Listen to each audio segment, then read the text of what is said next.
Haleluya. Saudara, walaupun kita masih online, kita tidak ingin kehilangan budaya apresiasi kita. Jadi saya rasa waktu yang tepat untuk kita memulai series yang baru ini, Humility. Mari kita sama-sama siapkan hati kita dan kita sambut Pastor Juan Mogi. Silakan Pastor Juan.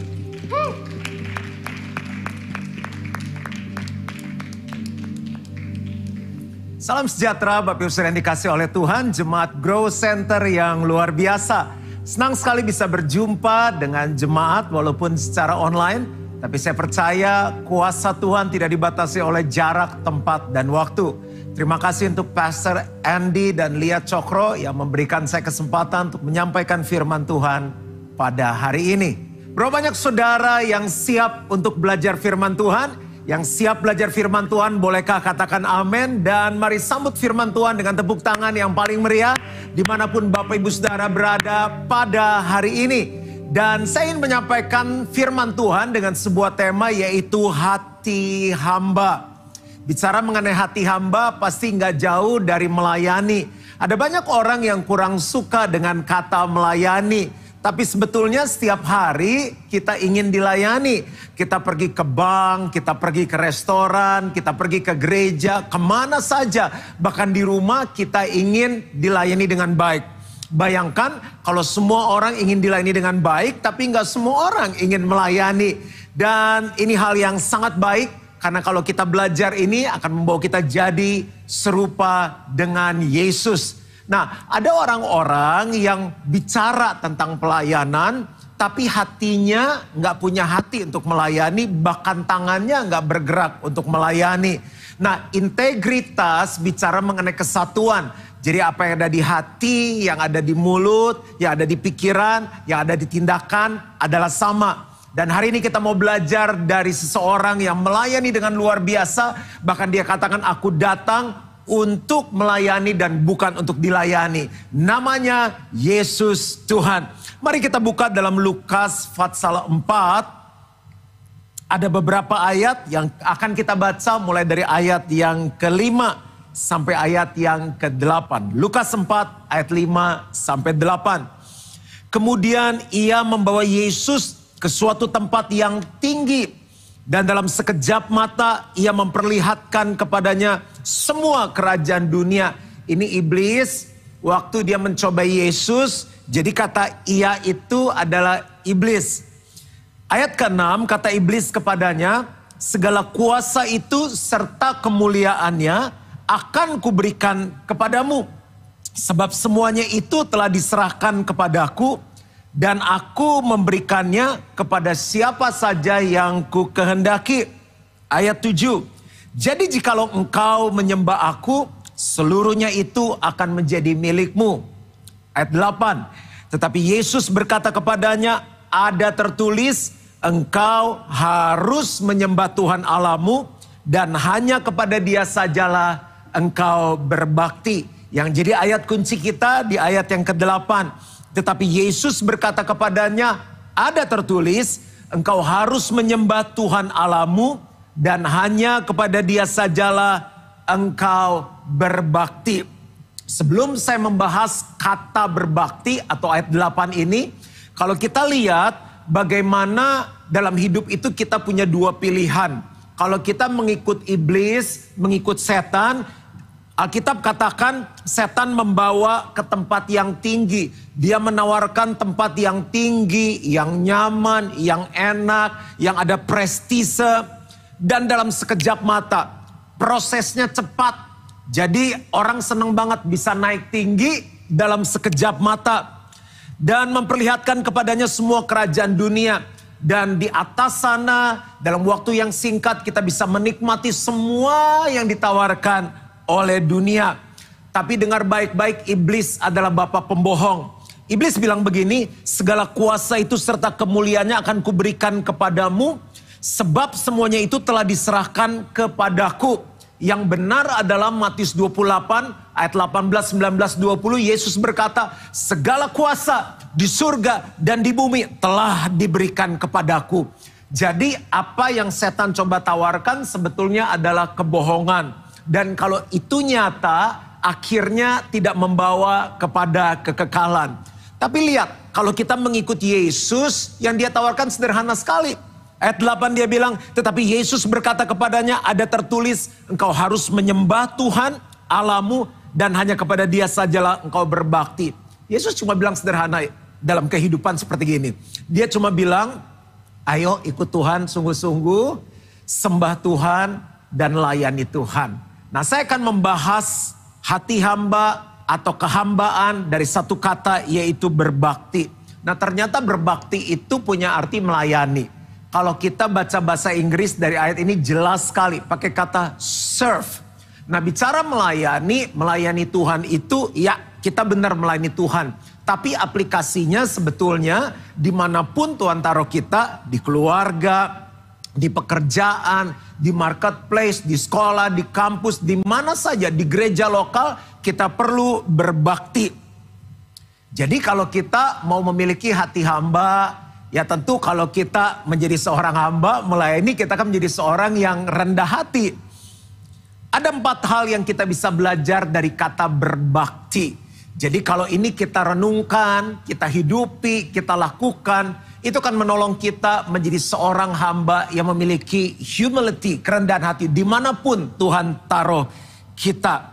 Dan yang kita lihat adalah waktu Yesus merendahkan diri, mengosongkan diri dan taat sampai mati. Kita lihat bagaimana Tuhan meninggikan kehidupannya. Apakah kita siap? Yang pertama, berbakti atau melayani punya arti begini, terlibat secara aktif. Coba bilang sama-sama terlibat dan bilang sama-sama aktif. Walaupun saya nggak bisa dengar, saya percaya semua mengucapkan berbakti atau melayani punya arti terlibat secara aktif. Jadi waktu nanti saya kasih contoh, Bapak Ibu Saudara bisa aplikasikan sendiri di sekolah, di kampus, di tempat pekerjaan, di keluarga, di gereja, dan di mana-mana walaupun masih secara online. Kita itu anak, kita adalah anak dari Bapa di surga.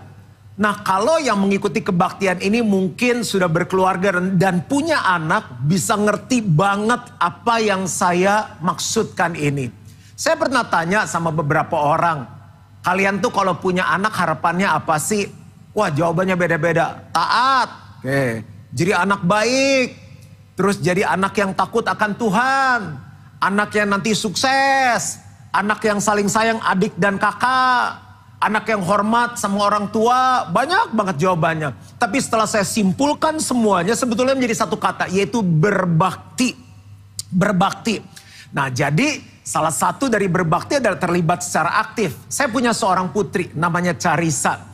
Waktu saya ngerti tentang kehidupan berkeluarga, saya bilang sama istri saya begini, ini anak udah mulai besar, kita nggak bisa hanya babysit dia, merawat, kasih makan, kita harus libatkan dia.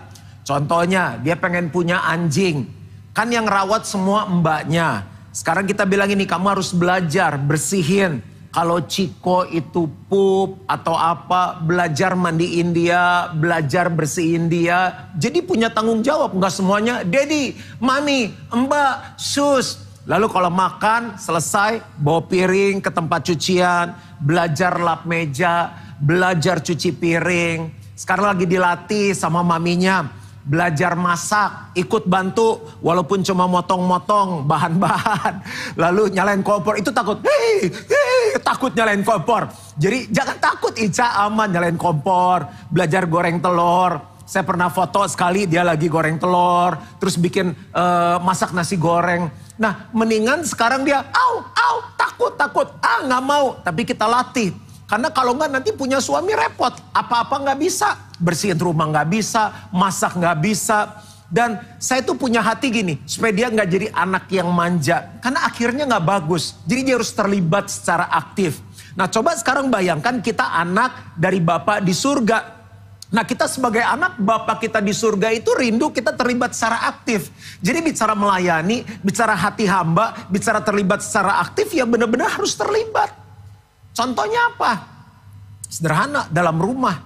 Kita harus terlibat melayani. Sebagai suami-suami kadang-kadang kita cuek.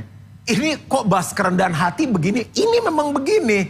Tanya sama istri kita apa yang kita bisa bantu.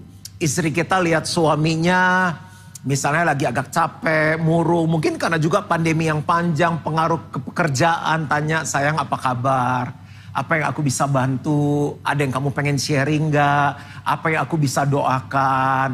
Mungkin kasih hibur dia lah, pijit-pijit. Mungkin waktu pijitin dia udah waktu honeymoon, udah 20 tahun terakhir. Coba pijit-pijit, disayang-sayang. Anak-anak juga mungkin sekarang ada mbak-mbak pulang kampung. Nggak bisa balik lagi karena harus PCR swab. Harus karantina lagi. Mungkin lama kita nggak punya mbak. Coba jangan pasif.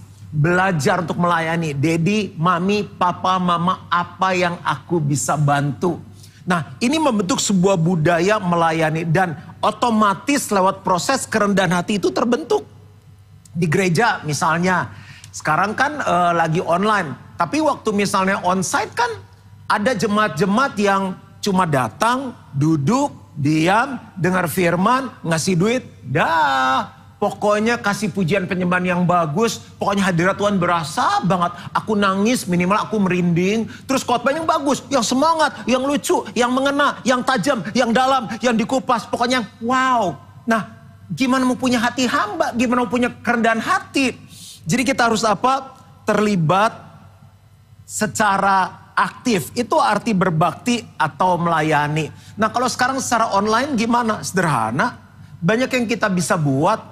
Misalnya gereja bikin program kan suka ada posting di IG atau di WhatsApp group. Misalnya ada kebaktian doa, ada misalnya encounter night, ada seminar, ada IG live dengan gembala, ada kebaktian temanya ini. Kita cuma forward, itu udah terlibat aktif, diteruskan aja pesannya.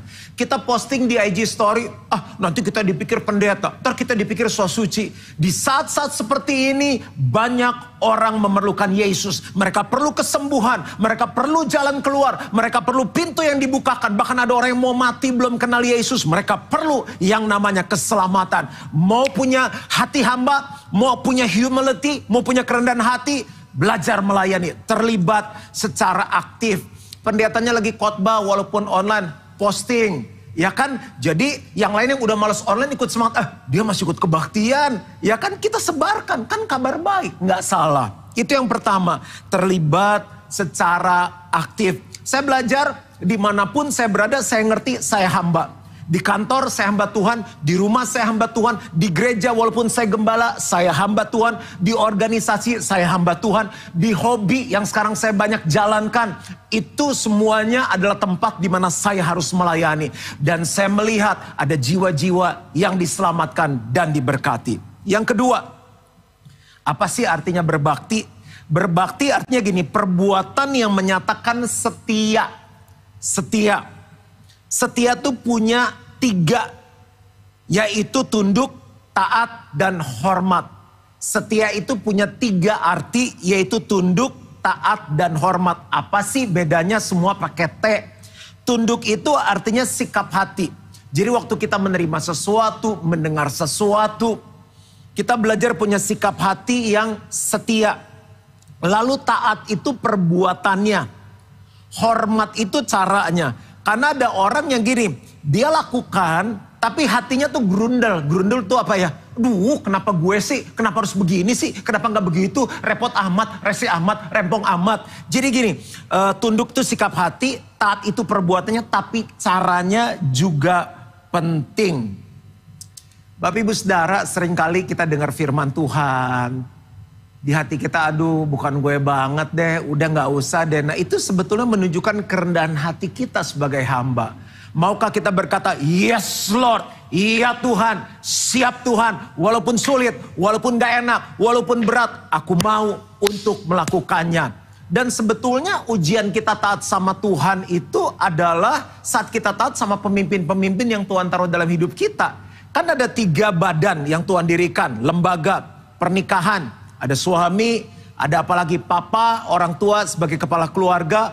Lalu ada pemerintahan, ada presiden, ada gubernur, wali kota. Lalu ada gereja, ada pendeta, ada gembala, ada ketua-ketua sel, ketua det, atau ketua kul, apapun namanya kelompok kecil di tempat saudara. Seringkali waktu kita mendengar arahan tersebut, itu merupakan tanda. Kalau kita bisa taat sama yang kelihatan, mudah untuk kita taat sama Tuhan yang gak kelihatan. Kalau sama yang kelihatan aja taatnya susah, taat, tunduk, hormatnya susah, gimana mau taat, tunduk, hormat sama yang gak kelihatan? Di Alkitab Tuhan pernah kasih firman begini.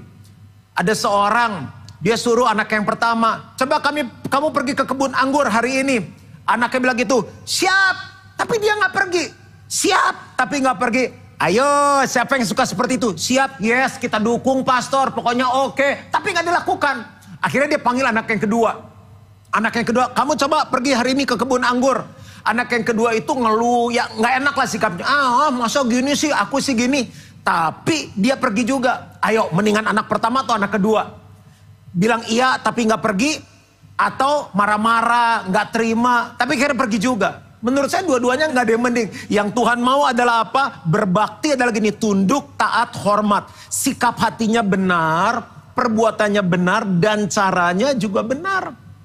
Saya mau cerita ya, dalam saya mengembalakan gereja, saya sering sekali untuk diminta bahas gimana sih kepemimpinan yang berhasil, gereja yang berhasil, gimana transisi kepemimpinan dan lain-lain.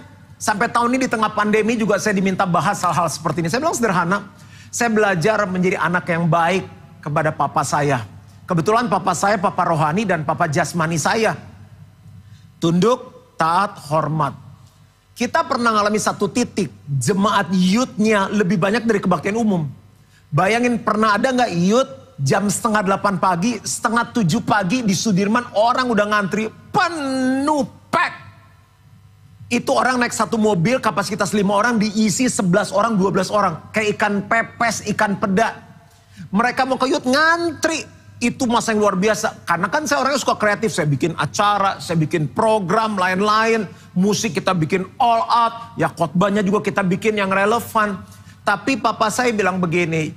Juan, ingat yang paling penting pengertiannya. Gereja adalah kita. Gereja itu adalah kumpulan orang-orang percaya. Jadi dalam kelompok kecil lah. Kalau orang digembalakan, dimuridkan dengan baik. Baru dia menjadi jemaat yang kuat. Jadi besar bagus, bikin yang keren bagus, tapi fokusnya jangan di ibadah, jangan di acara, fokusnya pemuritan. Benar, apa yang terjadi? Karena saya masih muda, masih belajar. Mulai protol, waktu ketemu pacar gak seiman, waktu nanti kecewa dalam kehidupan, gak lulus, gak naik kelas, marah tinggalin Tuhan. Begitu mulai dikasih tanggung jawab, suruh melayani, mulai ditegur, mulai mundur gitu. Kenapa? Karena mereka gak dimuridkan. Jadi belajar dari situ saya ngerti yang namanya apa? Tunduk, taat, hormat.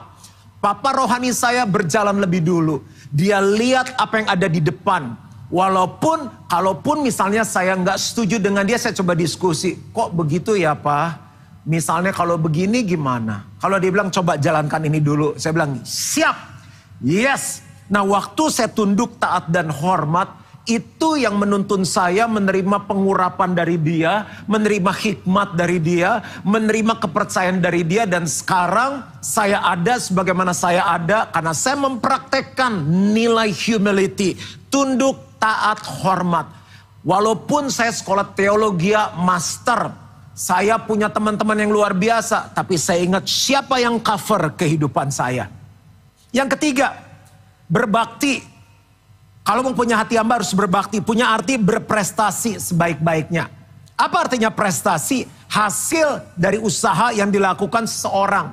Kita kan kalau jadi orang tua pengen anaknya berprestasi dong. Kalau anak kita bilang, Dad, aku gak naik kelas lagi loh. Itu gimana coba? Tiap tahun ketemu, Dad, aku gak naik kelas lagi loh. Aku gak kepilih lagi loh. Ya kita juga sedih jadi orang tua. Kita anak dari Bapa di surga. Bapa di surga ingin lihat kita berprestasi. Anak saya itu pemalu, percaya dirinya kurang, tapi saya terus bimbing. Saya bilang Carissa hebat, Carissa pinter, Carissa luar biasa, Carissa anak Tuhan. Saya cerita satu pengalaman ya, mau konser. Yang namanya cucu cuma satu, dari saya anak satu. Jadi papa mama saya datang, kakak saya datang, adik saya datang, ipar datang, komplit nonton, paling rame. Video udah siap semua kamera. Dipanggil sama MC, kami panggilkan Carissa Mogi, diam, nggak mau. Bilang, ayo Carissa gitu. Sekali, 2 kali, 3 kali sampai muridnya selesai. Nggak mau juga. Yang kedua dia bilang gini, Carissa mau pulang aja. Setelah bayangin ya, mau tampil konser semuanya udah pede, dia nggak berani. Tiba-tiba Tuhan bicara begini.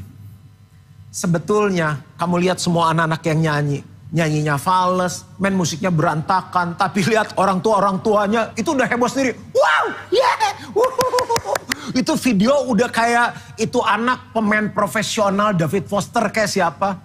Tuhan bilang gini, prestasi aku gak nuntut banyak. Satu langkah maju yang kamu buat bagi aku itu adalah prestasi. Itu hati seorang hamba. Itu kerendahan hati mau bertumbuh maju di dalam Tuhan. Saya kasih contoh. Misalnya dalam karakter kita.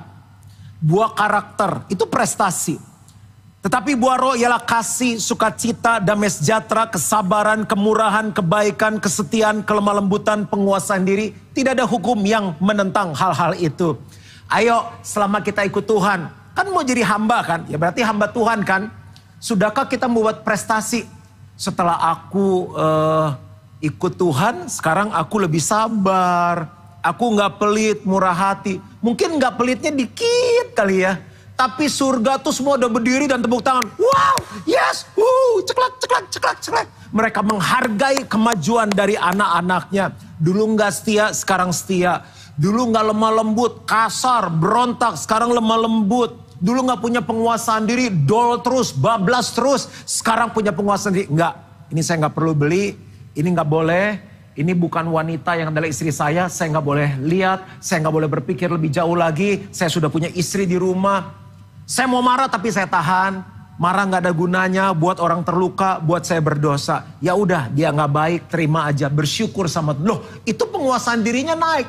Itu apa yang terjadi? Dari surga ada tepuk tangan. Luar biasa. Itu prestasi. Apalagi buat pekerjaan baik. Kita bangga dong kalau anak-anak kita nilainya bagus. Jadi juara. Nggak harus jadi juara, naik kelas aja udah oke. Lalu mulai merintis usaha. Atau kalau dia kerja sama orang, pekerjaannya berhasil. Apa pekerjaan baik yang kita lakukan yang menyenangkan Tuhan? Melayani bukan di gereja aja. Jadi gini, di rumah, di gereja, di sekolah, di kampus sama. Berprestasi, itu integritas, itu kerendahan hati, itu melayani. Saya bilang sama Tuhan, Tuhan aku kan mau jadi pengusaha. Kalau aku sekarang dipanggil jadi pendeta, aku mau jadi pendeta yang menyenangkan Tuhan. Aku kalau khotbah, aku mau khotbahnya memberkati. Kalau aku mimpin jemaat, jemaatnya maju. Kalau aku ngajar, orang itu dibangun, dilengkapi sesuatu. Kalau aku memberi, jadi dampak. Itu permintaan saya. Makanya anak-anak bilang, ayo Kak mulai Instagram, oke. Menyampaikan nilai-nilai baik. Ayo Kak buat YouTube, oke. Kak sosial apa tuh, Clubhouse sekarang, oke ikut. Ini belum punya waktu, karena itu kan panjang banget malam. Nanti saya lagi atur, saya pengen sampaikan nilai-nilai baik. Kak bikin IG live, oke. Kak produksi DVD, oke. Dan saya terakhir ini udah nulis buku yang ketiga, The Art of Worship. Dan jadi berkat bagi banyak orang, feedback yang masuk begitu luar biasa. Saya lagi proses nulis buku yang keempat, sekarang udah masuk ke bab 2 dan akan launching lagi dalam tahun ini. Karena saya ingin selalu berprestasi bagi Tuhan.